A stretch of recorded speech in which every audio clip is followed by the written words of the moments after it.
Taxi app Uber has confirmed that it concealed a cyber attack in 2016 which compromised the data of more than 57 million customers around the world.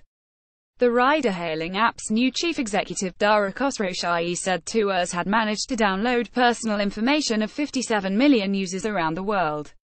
Names, email addresses and phone numbers of customers were among the data accessed, alongside the driver's licenses of 60,000 people. The names and driving license numbers of about 600,000 Uber workers in the US were also compromised in the October 2016 incident.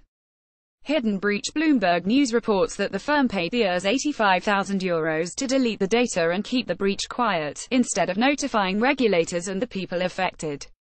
Uber has said it does not believe its customers need to take any action. "We have seen no evidence of fraud or misuse tied to the incident," says a help page on its site.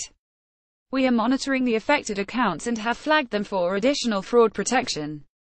Mr. Khosrowshahi said the data had been stolen from a third-party cloud-based service and that we subsequently identified the individuals and obtained assurances that the downloaded data had been destroyed. Thorough investigation. The chief executive, who joined the company in August, added in his statement, "You may be asking why we are just talking about this now, a year later. I had the same question, so I immediately asked for a thorough investigation of what happened and how we handled it.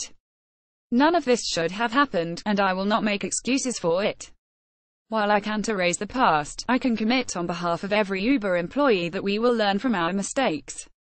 Publicity. The data breach comes as Uber looks to improve its image after bad publicity during the tenure of Uber's founder Travis Kalanick, and the decision by transport bosses in London to take away its license.